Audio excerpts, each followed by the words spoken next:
Right to Free and Compulsory Education Act 2009. இலவச மற்றும் கட்டாய கல்வி, அதை பற்றி தான் அதில் பார்க்க போகிறோம். ஸோ இந்த ஆக்ட் வந்து எப்போ கொண்டு வந்தாங்க அப்படின்னா, இந்தியன் பார்லிமெண்ட் வந்து 2009 கொண்டு வராங்க, உருவாக்குறாங்க. அது எப்போலேருந்து செயல்பாட்டுக்கு வருதுன்னா, April 1, 2010 அப்போ தான் வந்து செயல்பாட்டுக்கு வருது.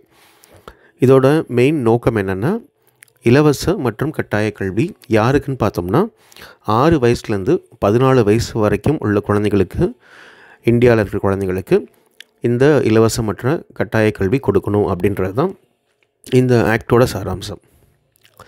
ஸோ இதுக்காக கான்ஸ்டிடியூஷனில் என்ன பண்ணாங்க அப்படின்னா, 2002 ஒரு அமெண்ட்மெண்ட் கொண்டு வராங்க. அது 86 கான்ஸ்டிடியூஷனல் அமெண்ட்மெண்ட்.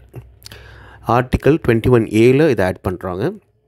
ஸோ அது என்ன சொல்லுதுன்னா, the state shall provide free and compulsory education to all children of the age of 6 to 14 years in such manner as the state may by law determine. So இந்தியாவில் இருக்கிற ஒவ்வொரு ஸ்டேட்டுமே வந்து இந்த இலவச மற்றும் கட்டாய கல்வியை குழந்தைங்களுக்கு கொடுக்கணும். 6 வயசுலேருந்து 14 வயசு வரைக்கும் உள்ளவங்களுக்கு. அது எப்படி கொடுக்கணும், அதை எப்படி இம்ப்ளிமெண்ட் பண்ணணுன்றதை அந்தந்த ஸ்டேட்டு லா க்ரியேட் பண்ணி முடிவு பண்ணிக்கலாம் அப்படின்னு சொல்கிறாங்க. ஸோ இதோட கீ ஃபீச்சர்ஸ் என்ன, முக்கியமான அம்சங்கள் என்னென்ன? First, free and compulsory education. So கவர்மெண்ட்டோட ரெஸ்பான்சிபிலிட்டி அது. எந்த குழந்தைக்கும் ஸ்கூல் படிக்கிறதுக்கான வாய்ப்பு இல்லாமல் போகக்கூடாது. அதனால் எஜுகேஷன் வந்து ஃப்ரீ ஆஃப் காஸ்ட்டில் கொடுக்கணும் அப்படின்றது தான். செகண்டு, நான் டிஸ்கிரிமினேஷன். ஸோ எந்த குழந்தைக்கும் ஜெண்டர் பேஸ் பண்ணி, இல்லை ஜாதி பேஸ் பண்ணி, இல்லை மதம் பேஸ் பண்ணி, இல்லை எக்கனாமிக் பேக்ரவுண்ட் இதை பேஸ் பண்ணி அட்மிஷன் இல்லை அப்படின்னு சொல்லக்கூடாது. எந்த பேக்ரவுண்டாக இருந்தாலுமே அவங்களுக்கான அட்மிஷன் வந்து கொடுக்கணும் அப்படின்னு சொல்கிறாங்க. அடுத்தது குவாலிட்டி ஸ்டாண்டர்ட். ஸ்கூல்ஸ் எப்படி இருக்கணும்? ஸ்கூல்ஸ் வந்து மினிமம் நார்ம்ஸை வந்து மெயின்டைன் பண்ணணும்.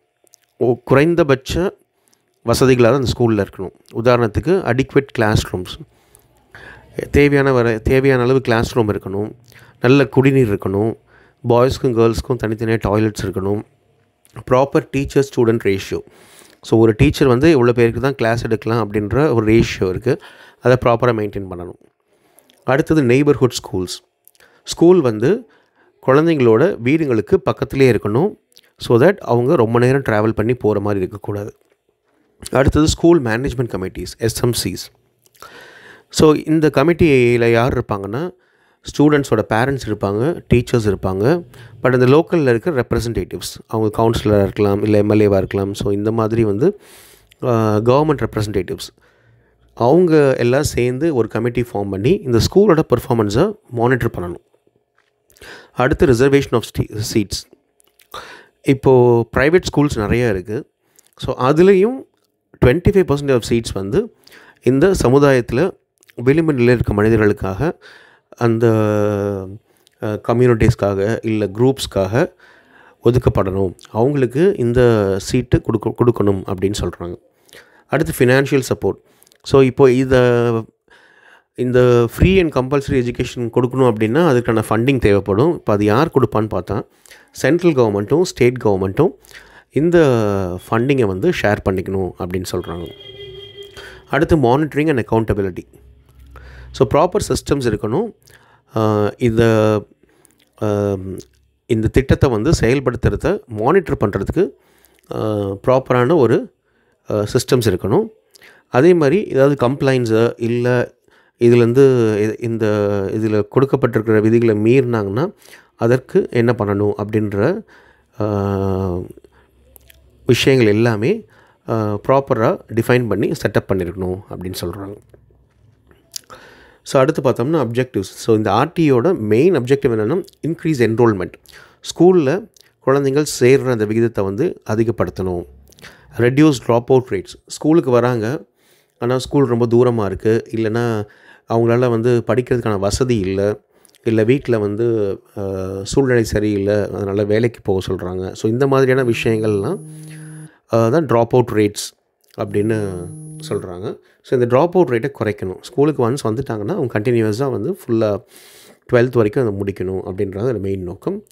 அடுத்தது வந்து improve quality and access to education. So improve quality and access to எஜுகேஷன்றது எல்லாருக்கும் கல்வி போய் சேரணும், நல்ல கல்வி சேரணும் அப்படின்றது தான் வந்து இதோட அப்ஜெக்டிவ். ப்ரமோட் சோஷியல் இன்க்ளூஷன், சமுதாயத்தில் இருக்கிற எல்லா விதமான மக்களையும் எல்லா விதமான பேக்ரவுண்ட்லேருந்து வர மக்களையும் இன்க்ளூட் பண்ணணும், எல்லாருக்கும் சமமான ஆப்பர்ச்சுனிட்டி கொடுக்கணும் அப்படின்றது. ஸோ இந்த ஆர்டிஇ க்ரியேட் பண்ண இம்பேக்ட் என்ன? ஸோ இது வந்து ஒரு பெரிய மைல்ஸ்டோன் இந்தியன் எஜுகேஷன் சிஸ்டமில். ஏன்னா அது வரைக்கும் வந்து பண வசதி உள்ளவங்க இல்லைனா ஒரு குறிப்பிட்ட சமுதாயத்தை சேர்ந்தவங்க இவங்க தான் வந்து படிப்பு வந்து ஆக்சசிபிளாக இருந்துச்சு. அதை மாற்றி இந்த ஆர்டிஇ ஆக்ட்ன்றது வந்து இந்தியாவில் இருக்கிற ஒவ்வொரு குழந்தைகளுக்கும் இந்த படிப்பு வந்து போய் சேரணும் அப்படின்றத ஒரு பெரிய மைல்ஸ்டோனாக பார்க்கப்படுது.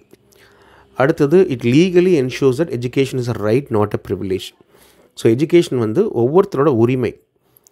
ஸோ அதை வந்து லீகலாக, அதாவது கான்ஸ்டிடியூஷன்லேயே அந்த ரைட் கொடுக்குறாங்க. ஸோ லீகலாகவும் இது வந்து அவங்களுக்கு கொடுக்க வேண்டியது கவர்மெண்ட்டோட கடமை. இந்த வீடியோஸ் உங்களுக்கு யூஸ்ஃபுல்லாக இருந்ததுன்னா சப்ஸ்கிரைப் பண்ணுங்கள், லைக் பண்ணுங்கள், உங்கள் ஃப்ரெண்ட்ஸ்க்கும் ஷேர் பண்ணுங்கள். உங்களுக்கு எதுவும் ஃபீட்பேக் இருந்ததுன்னா கமெண்ட்ஸில் சொல்லுங்கள். Happy learning and all the best.